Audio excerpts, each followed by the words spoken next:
This happened last year. I was selling an old IKEA desk I didn't need anymore. I just gotten a standing desk, and the old one was just taking up space.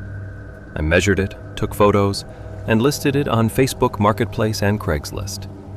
I was up front in the post. It's on the 3rd floor of a walk-up building. You're gonna need 2 people. A guy messaged me that same afternoon. No profile picture, just a first name. He asked if it was still available and if I took cash. That's it. Didn't ask anything about the desk itself. I reminded him it was 3 flights up. He just sent a thumbs up. I had a plan. My building's buzzer barely works, so whenever buyers showed up, I'd go down to meet them outside first, check them out before letting them in. I texted a friend to let her know I was meeting a buyer, just as a precaution. Propped my apartment door open with a shoe, so I wouldn't fumble with keys later. He pulled up just after sunset. Silver sedan, trunk already open, folded moving blanket, bungee cords, and a long rope inside. He got out wearing the baseball cap and a hoodie. No smile, barely a word. Just a quick nod, like we had some kind of arrangement beyond selling furniture. 3rd floor? He asked. Yeah, I said. It's not heavy, but it's awkward. I'll need your help carrying it down. He glanced past me at the building entrance. No thanks. I'll just wait outside. I thought he was joking. I can't carry it down by myself. He didn't though, until he finally shrugged. Fine. As we walked up, his shoes dragged slow on the steps. At the 2nd floor landing, he asked, "Anybody else live with you?" I lied. Said my roommate was working a late shift. I live alone, but he wasn't going to know that. At my door, he stopped in the threshold. Didn't step inside right away. He was scanning the room, the locks, the layout, and I noticed his eyes land on the Ring camera in the hallway. Then he stepped in. "Nice place," he said. Quiet building. We picked up the desk from opposite ends and started moving it into the hallway. We were halfway out when he said, completely casually, "I'm sure you heard about that woman who was raped and killed through Craigslist recently." I froze. The edge of the desk dug into my side. "No," I said, trying to keep my voice even. "Yeah," he said with a small smile. "People are crazy." I wanted to drop everything and throw him out, but the desk was blocking the hallway. I was between him and the door, and making a scene right there felt dangerous. So I stayed quiet, focused on getting the desk out of the apartment. We carried it down the stairs. He guided with just 2 fingers, never used the railing. Outside, the street was dark and empty. My neighbor, who usually sits on the fire escape smoking, not there that night. The trunk was already set up like he'd planned every step. He pulled out cash, worn bills wrapped with a rubber band, counted them out slowly, handed me the full amount. No haggling, no receipt, no small talk. We slid the desk in and tied it down. He closed the trunk, then stepped back and looked up at my windows. "Have you ever gotten worried doing this?" he asked. "I'm careful," I said. "Good. You should be." He got in and drove off. The rope ends were slapping against his bumper as he turned the corner. I went back upstairs, locked both doors, texted my friend that it was done, and sat on the couch. Just replaying it. The sentence, the way he said it. It wasn't random. He said it in my hallway, 30 seconds after asking if I lived alone. It was deliberate. I pulled up the Ring footage. There was a moment where it looked like he tilted his cap down to block his face from the camera. Maybe I imagined it. I saved the clip anyway. Around midnight, my buzzer rang. One long press. No voice. I looked through the peephole. The hall was empty. Then my phone buzzed. A message from an unknown number asking if the desk was still available. The same first name as the buyer. Like he'd forgotten he already bought it. I blocked the number, archived the listing, reported him through the app. That night I slept with a chair wedged under the doorknob and woke up at every sound I'd never noticed before. Pipes knocking, footsteps in the hall, cars on the next block. For weeks after, every silver sedan made me look twice, every guy in a baseball cap. No crime happened, no police report, no news story. But the scariest moments are sometimes the ones that leave you nothing to point at. Just a sentence, a rope in a trunk, and the memory of a man who wanted you to think about what could have happened in a stairwell when no one else is home. 2 years ago, on a rainy Thursday night in Tacoma, Washington, I was walking home after a closing shift. It was almost 11 p.m. I didn't have a car back then, and the last bus only got me halfway there, so I had about a 15-minute walk left to my apartment. Black raincoat, hood up, small umbrella that barely did anything. My phone was at 12%. The streets were wet and shiny under the yellow streetlights. Everything was quiet, except for the rain tapping against my umbrella. Normal night. I passed the laundromat with the light that never turns off. I passed the vape shop, dark and closed. That's when I first heard the footsteps behind me. Not close, but steady. I glanced back. A man about half a block back, dark hoodie, hood up, jeans. He wasn't looking at me, but he was heading the same direction. I told myself to relax. People walk at night. It's fine. I crossed the street. He crossed too. I slowed down near a closed snack stand, pretending to check my shoelace. He slowed down too. My heart started going faster. I picked up my pace. So did he. His footsteps were heavier than mine, echoing off the wet pavement. I stopped telling myself it was a coincidence. I needed somewhere with lights. About a block away was a little convenience store, still open. I pushed through the glass door. Bell chimed, warm air, smell of coffee and old candy. Guy behind the counter in a baseball cap gave me a nod. I grabbed a water bottle and a pack of gum I didn't need, just to look normal.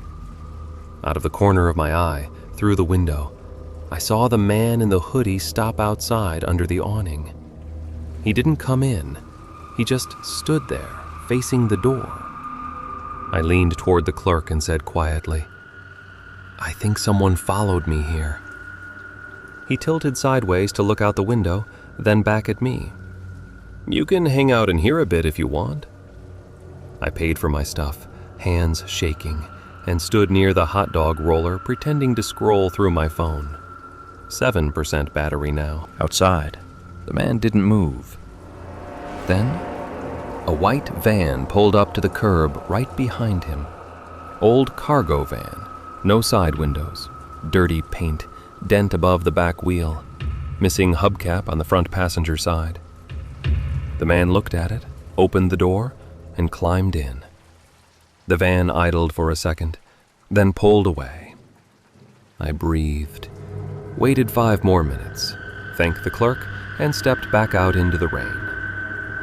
I took the main road this time, not the quiet side streets. Walked fast, keys in my hand, the way my mom always told me.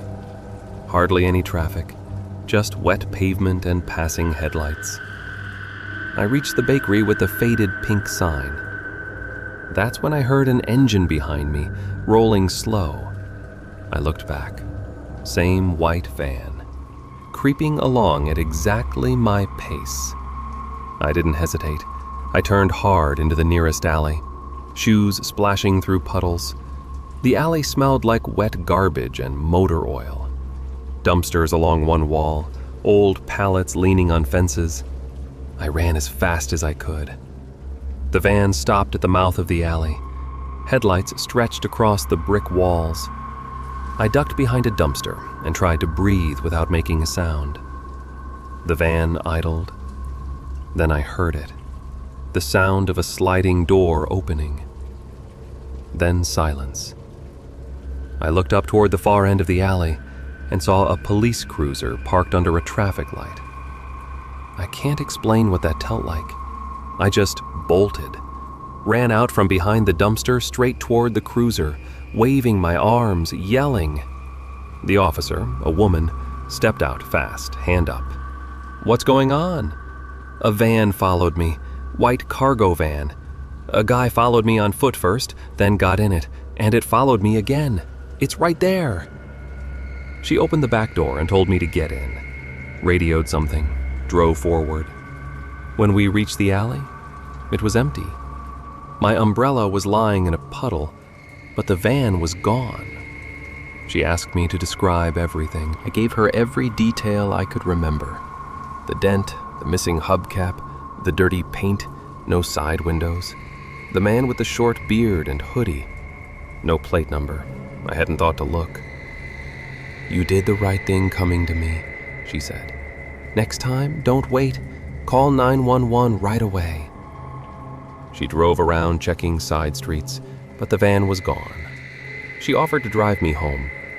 I sat in the back seat, still shaking, rain streaking down the windows. She gave me a card with her name and a case number. Waited outside my building until I was inside. I locked the door twice and sat down on the floor in my wet clothes. Phone died, but for the first time that night, I felt safe. Next morning, I walked back to the store in daylight to look for my umbrella. It was gone. The clerk recognized me, asked if I was all right. Told me he'd seen that same van around the neighborhood before. Didn't know who it belonged to. I bought pepper spray that day. Stopped taking late walks. They never found the van. Sometimes when it rains, I still hear those footsteps behind me. And I picture that dented white van creeping along the curb, keeping pace with mine. My wife Romy and I had been grinding for months. She teaches, I'm in sales, and we were both completely burned out. So when we stumbled across this Airbnb on a tiny island off the Florida coast, a 2-bedroom beach cottage with palm trees, ocean views, and a price tag of only $150 a night, we didn't think twice. We booked it on the spot. Looking back, I should have paid more attention to the reviews. People kept mentioning extra charges, like $200 if you moved a single chair out of place, or left a dish in the sink. We brushed it off, figured they were just complainers. We were in vacation mode. 2 nights before we left, the host messaged me on Airbnb. His name was Mr. Harlan. He asked if he could call me. That was already strange. I've stayed in dozens of Airbnbs, and no host had ever asked for a phone call. But I said sure. He called immediately, and we talked for 20 minutes. He asked about my job, why we were taking a vacation, what Romy did for a living. It started off polite, then got weirdly personal, like he was building a profile on us. After the call, he sent a 27-page PDF. 27 pages of house rules. Don't touch the thermostat. No guests. Furniture stays in exact positions. Detailed cleaning instructions for every single room. He made me confirm I'd read the whole thing. Then he asked for Romy's full name, phone number, and email. For emergency contact, he said. We skimmed it and said yes, just to move on. The day we arrived, we took a ferry out. The island was gorgeous. Clear blue water, quiet beaches, not touristy at all. The house looked exactly like the photos. White exterior, wraparound porch, steps from the sand. Inside, though, it was dated. Old floral couches, wood paneling, creaky floors. Fine, we weren't there for luxury. Then I went into the kitchen and noticed everything was labeled. I mean everything. Cabinets had stickers, plates, bowls, utensils, even the fridge shelves. Milk here, vegetables only. It was organized, sure, but it felt less like a vacation rental and more like a museum prepared for inspection. Almost immediately, I had this feeling, like someone was watching us. Romy felt it too. We'd be sitting in the living room, and I'd just stop mid-sentence, thinking I heard something. A faint click, a hum. The house had no Ring doorbell, no visible cameras anywhere. But there was this brand new smart Wi-Fi thermostat on the wall. It stuck out like a sore thumb. Everything else in that place was ancient. Rotary phone in the hall, old TV with rabbit ears. So why a smart thermostat? We laughed it off, tried to enjoy ourselves, swam, walked the beach, cooked dinner. But that feeling never left. On our third night, a storm rolled in. Thunder, flickering lights. Then the power went out for about 5 minutes. When it came back, the Wi-Fi was down. I reset the router, and before I could even unlock my phone, Mr. Harlan messaged me. Power outage. My housekeeper said hers went out too. I see the thermostat disconnected. Please reconnect the Wi-Fi ASAP. How did he know? He was supposed to be on the mainland, hours away. The housekeeper lived nearby, sure, but why would she call him the second our power blipped? And how could he see the thermostat status in real time? Romy and I just stared at each other. That's when it clicked. Remote access to the thermostat. But why did he care so much about the Wi-Fi? I started looking around the house differently. In the living room, I noticed a smoke detector that looked a little too bulky. I grabbed a chair, climbed up, and looked close. There was a tiny lens tucked inside it. A hidden camera. My heart dropped. We checked the rest of the house. Kitchen, same thing. Hallway, another one. And in the bedroom, aimed directly at the bed. Romy was shaking. He's been watching us this whole time, she said. We covered all of them with tape, but the damage was done. He'd already seen us unpack, eat, sleep, change clothes. That night, we barely slept. Every creak in those old floorboards sounded like footsteps. I kept thinking about that phone call, all those questions. Why he needed Romy's contact info. That 27-page rule book that said word for word, no tampering with devices. In the morning, I messaged him about the cameras. He replied like it was nothing.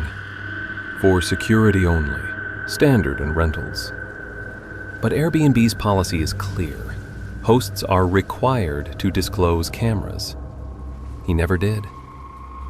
We wanted to leave, but the ferry only ran twice a day, and we'd paid up front. That afternoon, while Romy was napping, I heard a car outside. I looked through the blinds. A black SUV was parked down the street, engine running. It sat there for 30 minutes, then drove off. Maybe a coincidence. Then Harlan messaged again. Enjoying the beach? Saw the weather's nice today? We hadn't posted anything online. Romy checked her phone. Location sharing was off. So how did he know we'd been to the beach? Then it hit us. The Wi-Fi network. He might have spyware running on it, monitoring our devices. We disconnected everything and switched to cellular data only. By evening, we were packing to leave early. While cleaning, following his rules to the letter because we weren't about to give him an excuse to charge us, I found something under the bed. A small notebook. Handwritten entries. Guests arrived 3 p.m., unpacked in bedroom. Dates lined up with past reviews I'd read. One entry read, couple argued in the kitchen, extra cleaning fee charged. He'd been logging everything, every stay, every guest. Romy called Airbnb support, but the signal was terrible out there. They said they'd investigate, but we had to spend one more night. That final night was hell. We barricaded the doors with chairs, kept every light in the house on. Around 2 a.m., the power cut out again, longer this time. In the dark, I heard scratching at the window, slow, deliberate. Wind or something else. I couldn't tell. My phone buzzed. Harlan. Wi-Fi down again. Housekeeper checking in. Then headlights lit up outside. The black SUV was back. Romy grabbed my arm. He's here. We hid in the bathroom, door locked, barely breathing. The scratching stopped. After about 10 minutes, the headlights faded. Power came back on. We didn't sleep. Morning came and we bolted for the first ferry out. On the ride home, Harlan left us a review. Great guests, followed all the rules, 5 stars. We reported everything to Airbnb. They eventually suspended his listing. But I still think about it. I still scroll through my account sometimes, wondering if there's something on there that shouldn't be. That cheap little paradise was a trap. And if a deal ever looks too good to be true, run. We learned that the hard way. I moved to Cleveland in the fall of 2010 to start my master's at Cleveland State. Rented a basement apartment off Euclid Avenue. If I cut through Chester, I could be in the department office in 10 minutes. The building smelled like old carpet and printer toner. It felt steady, exactly what I needed. By October, the department offered me a part-time job. Phones, schedules, donor lists, recruiting. I took it without thinking twice. Tuition and rent don't negotiate. The chairman was Dr. Leonard Katz. Everyone called him Doc. He wore wool sweaters that shed on everything, carried a heavy metal ashtray that looked like it belonged in a diner, and smoked a pipe he always packed too tight. The university had banned smoking in offices years earlier, but Doc's room was tucked at the far end of a quiet hallway. One door past the copy room. He kept a fan in the window, and the door cracked open. He smoked anyway. He loved to talk. His parents in Brooklyn, the synagogue his grandfather helped build, Hebrew words he thought I ought to know. He showed me every part of my job, then started teaching me pieces of his. Before long, I was helping with recruiting visits, alumni events, donor pitches. We brought money in. People looked the other way about the smoke. I'd trained as an EMT before grad school, so he asked me to check his blood pressure a couple times a week. He had gout, high blood pressure, and a heart that wore him out more than he'd ever admit. I'd write the numbers on sticky notes and slip them under his brass paperweight. On Mondays, I brought him a jar of my grandmother's soup. He'd twist the lid off, breathe in the steam, and close his eyes for just a half second. By winter, the routine felt permanent. I came in just after sunrise, turned on the lights, started the coffee, and answered emails in the quiet. Doc arrived mid-morning, folders under his arm, pipe in his pocket, that ashtray clanging. He'd knock it clear even when it was already empty. Then one evening in late winter, he called me at home. His voice was flat, careful. He said he hadn't been able to urinate in a full day. I called his son in Shaker Heights, and then an ambulance. The medics took him to the hospital. A nurse told me later he wouldn't have lasted another day. They got him sorted out. The relief on his face after. He didn't know where to look.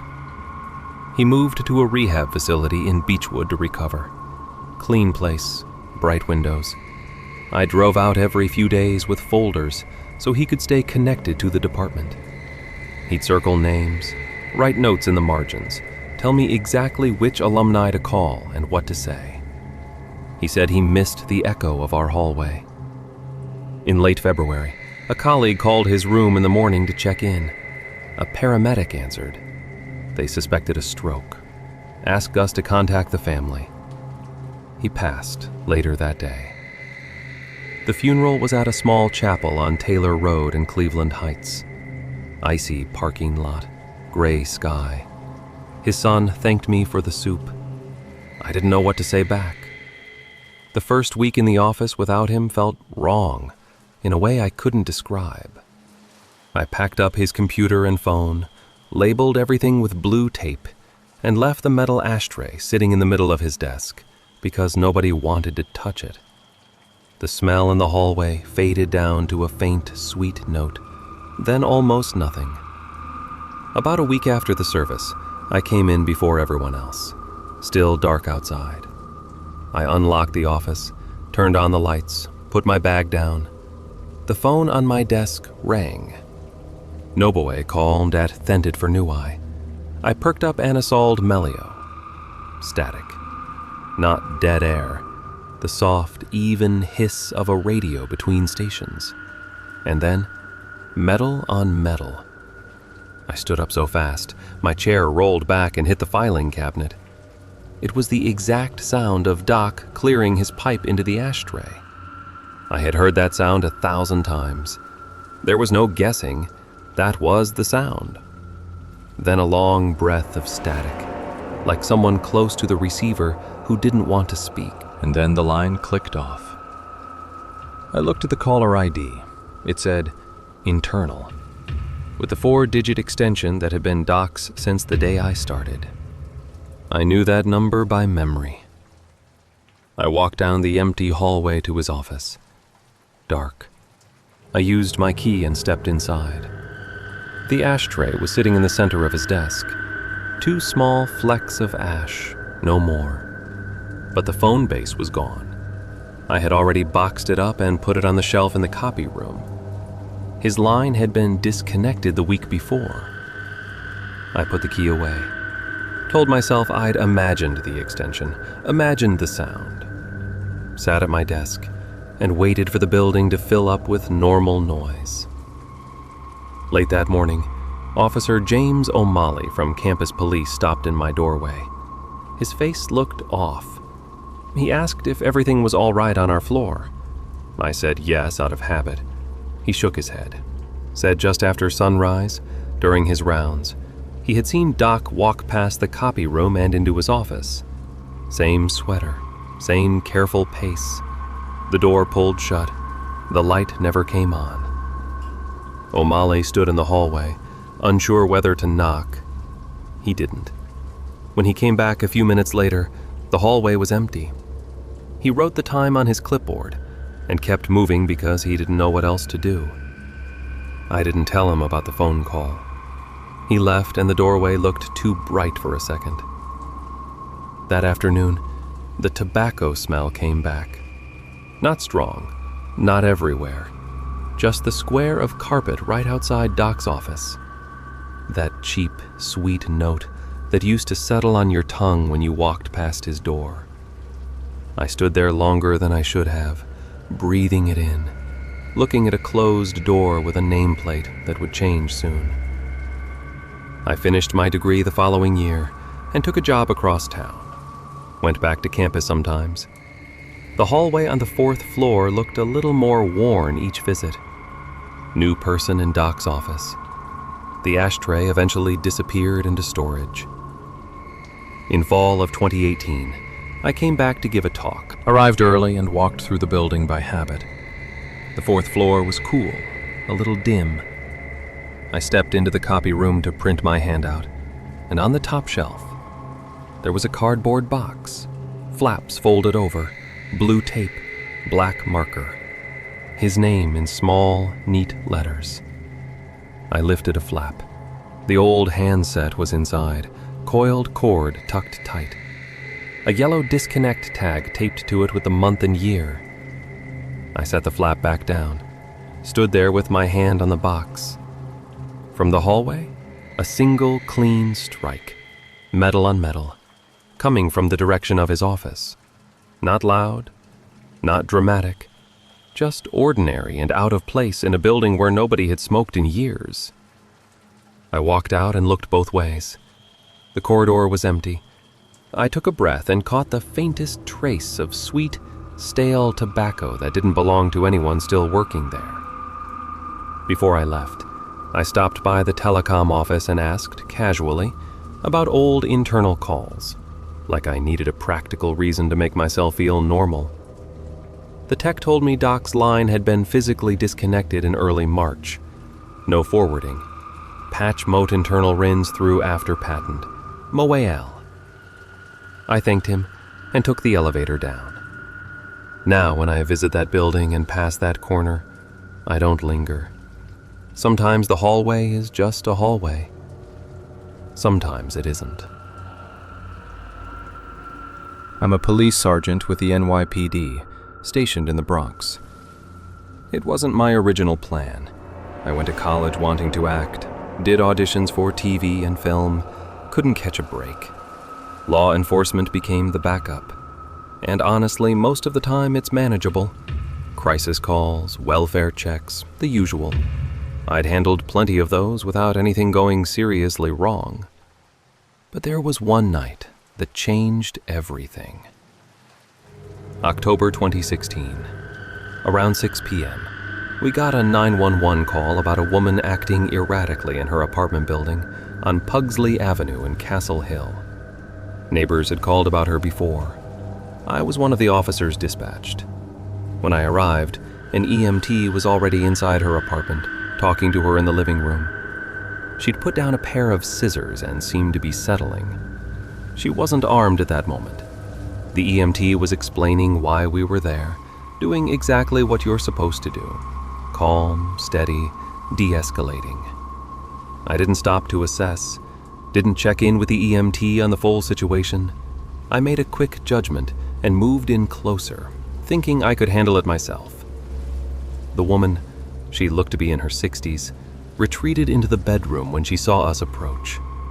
I followed her in with a couple of officers behind me, kept telling her she was safe. We were only there to help. She had the scissors again. I talked her into setting them on the bed. For a second, it actually felt like we were getting somewhere. Then things moved faster than I could process. I stepped forward to try to get a hold of her before she could reach for the scissors again.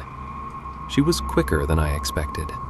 She dodged me, reached under the pillow, and came up with a baseball bat. She stood there gripping it like she was stepping up to the plate, then took a step toward me. I drew my weapon and backed up. "Drop the bat. Please drop it. I don't want to hurt you." I said it over and over. The other officers were in the doorway. I was the one alone in the room with her. She raised the bat and swung it at my head. I had about a half second. A bat like that to the skull, that's not something you survive. I fired twice. She went down. She was still moving at first, then she went still. I kept my weapon on her, radioing for medical, yelling at the other officers. The EMT rushed in. We started CPR. When the ambulance got there, they took over. She was pronounced dead at the hospital. Her name was Deborah Danner. She was 66 years old. She'd been living with schizophrenia for decades. She wasn't on drugs that night. She was in the middle of a severe episode. She had actually written essays about what it was like to live with her illness, how it felt like a curse she never asked for. She never wanted it to end the way it did. Neither did I. After it was over, I didn't cry, but I felt this wave move through me that I didn't have a word for. I kept asking myself, out loud to the other officers, why did she have to swing that bat? I've handled dozens of calls like that one, never fired a single shot. But in that room, in that moment, it was her or me. I had no time to think. I had to choose to stay alive. Less than 6 hours later, I was on administrative duty, badge and gun taken. The mayor went on camera and said I hadn't followed protocol, that if I had, she'd still be alive. Protests started the next day. People marching from her building to the precinct. Because she was black and I'm white, it became a flashpoint for everything people were already angry about. I understood the anger. I just had to live inside the thing that caused it. I was arrested months later, charged with second-degree murder. The trial was a bench trial, no jury, just a judge. I testified about every detail, the positioning, the timing, the split second it happened. The judge acquitted me in 2018, ruled it was justified self-defense. I'm still on the force, back on duty after the trial. Nothing that bad has happened since. But that night changed the way I move through this job. Every call is different. Every person in crisis is a different human being with a different story. Deborah Danner had a story. She wasn't a threat in the way people use that word. She was a sick woman who was terrified, and the system that was supposed to help her got there too late, or in the wrong order. We need better training, more resources, crisis intervention teams that actually get there first, because nobody should die like that, and no officer should ever have to make that call. In 2013, I flew to San Juan, Puerto Rico for my brother's destination wedding. Ocean air, family everywhere, the whole thing felt like a dream. I was 18, just barely into adulthood. I shared a resort room with my older sister and her boyfriend. Everything should have been perfect. The first sign came early.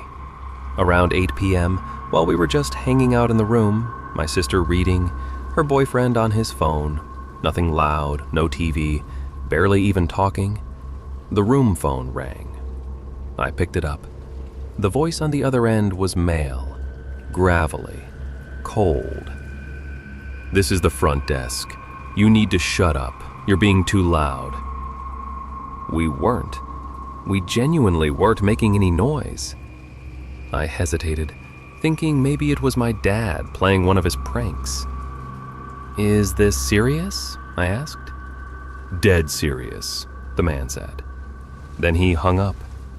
I called my dad. Wasn't him. He sounded concerned. We shrugged it off and went down to the hot tub to join the rest of the wedding guests. But something had already gotten under my skin, like a smell in the air that you can't place, but know doesn't belong. We came back late, after midnight, got ready for bed, trying to unwind. Then the phone rang again. Same voice. "You think you're funny, running around the halls like animals? You need to stop." "We weren't even out there," I said, voice shaking. He hung up. This time I called the actual front desk. Different voice, calm, professional, a woman.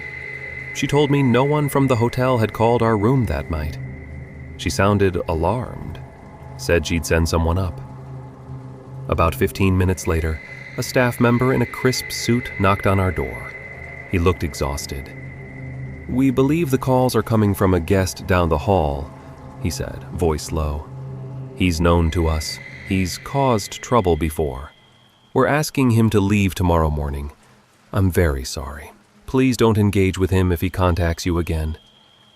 We nodded. He left. The door clicked shut. The phone rang. My sister's boyfriend grabbed it this time. "There's a man in this room," he said, trying to sound firm. The caller hung up. We unplugged the phone. I wish that had been the end of it. Around 3 a.m., a soft scraping sound woke me up. I sat up in the dark and held my breath. There it was again. Something brushing against the door. Slow, methodical. I got out of bed and walked toward it. There was a faint shadow visible at the bottom of the door. Someone was standing right outside. I didn't open it. I just stood there, frozen, until the shadow disappeared. In the morning, we found a note slipped under the door, written in a shaky masculine scrawl on the hotel's notepad paper. "You ruined my night. I hope you understand what it's like now. I heard every word, every step. I don't forget people who make me lose sleep." No name, no room number. We hadn't been loud. We'd barely been in the room. He had been listening. He'd been tracking when we left, when we came back, when we went to bed. He had been standing at our door in the middle of the night while we slept on the other side of it. The hotel confirmed he checked out that morning. Security reviewed hallway footage, but wouldn't share what they found. We never saw his face, never got a name. For the rest of that trip, I couldn't relax. I slept in short bursts, startled awake by every creak. I kept checking the peephole. I avoided the elevators. What scared me most wasn't the calls or even the note. It was how completely he had inserted himself into our lives for those 2 days, without ever once showing his face. He knew our movements. He was obsessing over us. He was right outside our door. Even now, when the phone rings late at night, my heart does something I can't quite control, because I still remember that voice. It was a crisp October day in 2019. My wife Sophia, our 6-year-old son Tommy, and I drove out to this big pumpkin patch near Gretna, Nebraska. Friends had told us about it. One of the biggest fall spots in the state, with hay rides, pumpkin picking, and a corn maze that covers around 10 acres. We live in Omaha, so it was only about a 30-minute drive. Tommy was bouncing in his car seat the whole way, talking about how he wanted to get lost in the maze like in his cartoons. Sophia and I laughed it off, figured it'd be a perfect afternoon before the real cold settled in. We got there around noon. The place was packed. Families everywhere. Kids running around with candy apples. The smell of cider donuts drifting through the air. We did the easy stuff first. Picked out pumpkins, went on a hayride, fed the goats in the petting zoo. Tommy loved every second of it. Then we headed to the maze. The sign said family friendly, but could take up to an hour. They handed us a map at the entrance, but Tommy immediately begged to play hide and seek instead. "Come on, Dad, I'll hide, you seek." Sophia rolled her eyes but gave in. "As long as we stay together." The maze was taller than I expected. Corn stalks over 7 feet high, dry and rustling in the wind.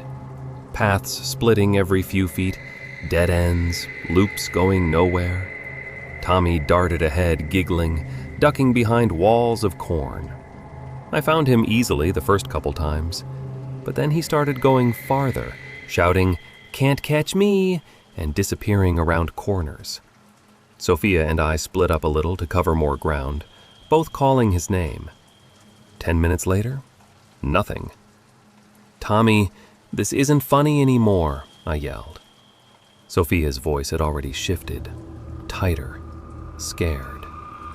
We kept searching. Every turn looked the same. The sun was still up, so we weren't panicking yet. We ran into a few other families. Nobody had seen a kid wandering alone. By 4 p.m., when the staff announced over the speakers that the maze was closing soon, we told a worker that Tommy had gone missing. They radioed around.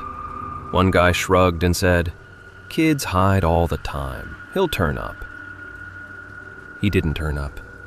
The crowds thinned out. Dread settled in my chest like a stone. Sophia was crying. We grabbed flashlights from the car and went back in even as the place was shutting down. Night hit fast. By 6 p.m., it was pitch black. No moon, just stars. The wind made the dry corn whisper. We shouted Tommy's name over and over, and the echo came back empty every time. Cell signal was nearly non-existent out there, rural Nebraska. We called 911 anyway. Dispatcher said deputies were on their way, but it could take 20 minutes. She told us to stay put. We couldn't stay put. We pushed deeper into the maze, flashlight beams cutting through the dark. About an hour in, Sophia grabbed my arm and pointed down at a muddy patch off the path. Lummy's little red sneaker, stuck in the dirt like he'd tripped. Small footprints leading away from it. And next to them, bigger ones, adult-sized boot prints, mixing in with his. Then we heard it. A low whistle, like someone calling a dog, not far off. "Who's there?" I shouted, swinging my light around. Silence. Then a rustle deep in the stalks. We followed the tracks, hearts going hard. The maze felt like it kept growing, like it was rearranging itself in the dark. Sophia grabbed my arm. What if someone took him? I didn't want to go there, but rural Nebraska has its share of drifters. Guys who hop trains, squat in fields during harvest season. Isolated country. It happens. We found a small clearing, a hidden spot, trampled flat, trash scattered around, empty cans, a dirty sleeping bag, cigarette butts. Someone had been living right there, inside the maze. Then a voice from the shadows, low and ragged. Looking for the boy. We froze. A figure stepped out of the dark. Tall, worn coat, wild eyes, unkempt beard. He was smiling. He's safe, for now. But you're gonna have to play my game. Cops told us later his name was Earl. He'd been drifting through the Midwest for years, dodging warrants for petty theft and worse. He'd been watching families at the farm all day, waiting for a kid to wander. He'd done it before in Iowa. Nobody had connected the dots. "Give him back!" Sophia screamed. He laughed. "Follow me if you can." He darted into the corn. We chased, but he knew that maze the way you know your own house. He'd cut secret paths through the stalks. We'd hear Tommy's voice, "Mommy," echoing through the dark. But it was Earl mimicking him, buying time, toying with us. Sophia tripped in the mud. I pulled her up. We were lost now, too. He kept it up for what felt like hours, leading us in circles. We found Tommy's other sneaker half buried in the mud. I won't tell you where my head was going. Then we heard it. Real crying. Tommy's voice. "Daddy." We burst through a wall of corn into another small clearing. Tommy was there, tied to a wooden stake, gagged, eyes wide with terror. Earl lunged at me with a rusted knife. Something from old farm memories kicked in. Years of physical work, wrestling with brothers, just muscle memory. We hit the ground together, rolled through the dirt. He cut my arm. I felt it burn. Sophia grabbed a rock and smashed his hand. He howled, dropped the knife. I got on top of him and started yelling for help. Deputies arrived with flashlights and dogs. They cuffed Earl and cut Tommy loose. He was okay, cold and terrified, but okay. Later we found out Earl had been watching us from far the way walked into the maze. He could planned to demand $1,000 and hide out in an abandoned silo nearby. We drove home that night with Tommy asleep in the back. Sophia and I barely spoke the whole way. I closed the maze for a week after that. They tore out the section where Earl had been living. I still wake up sometimes hearing that whistle in the wind. Corn mazes, never again. In December of 2007, our family's world changed forever. My cousin Leah Hickman was 21 years old, smart, kind, always planning something. She worked at a hair salon in Huntington, West Virginia, and had a small apartment near the Marshall University campus. I remember the last time I saw her, just before Christmas. She was excited about the holiday break, talking about all the things she wanted to do when work slowed down. She was always smiling, always looking forward. None of us had any idea what was about to happen. On the night of December 14th, Leah finished her shift at the salon and went home. Third floor of a small brick apartment building.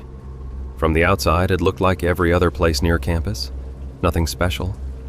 But that building always gave me an uneasy feeling when I visited. Narrow hallways, dim lighting, too quiet at night. Leah's half-sister was her roommate, but that night Leah was alone. She called some friends earlier that evening. After that, nobody heard from her. The next morning, when she didn't show up to work, her coworkers knew right away something was wrong. Leah didn't just not show up. That wasn't her. They called her phone. No answer. Her sister tried. Still nothing. By evening, my aunt was in full panic. Leah always checked in. Going completely silent was not something she ever did. We went to her apartment together. I'll never forget walking up those stairs, hoping she'd just be inside, embarrassed that everyone had made such a fuss. But when we got there, the door was locked. Her car was still in the parking lot. Her purse and shoes were inside. Leah wasn't. No signs of a struggle, nothing broken or out of place. It looked like she just stepped outside for a moment and never came back. Police got involved quickly. They canvassed the building, knocked on every door, interviewed everyone they could find. Some neighbors thought they'd heard footsteps late that night, but couldn't be sure. The building had a basement with old storage rooms. Police searched it early on. Didn't find anything. Or so they thought. For 5 days, our family didn't sleep. Flyers went up all over Huntington. We stayed glued to our phones. Every hour without news felt like sinking deeper into something we couldn't name. On December 19th, police went back to that basement.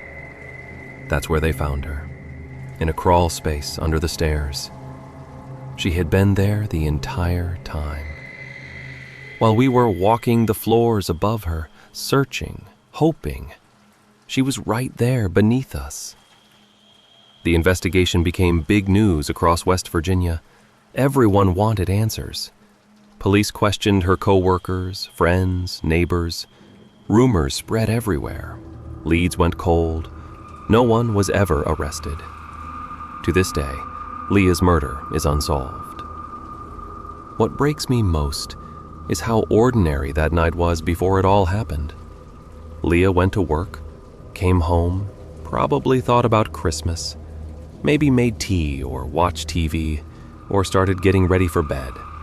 And then, at some point, someone entered her life and ended it. No loud noise to wake the neighbors, no alarm, just silence.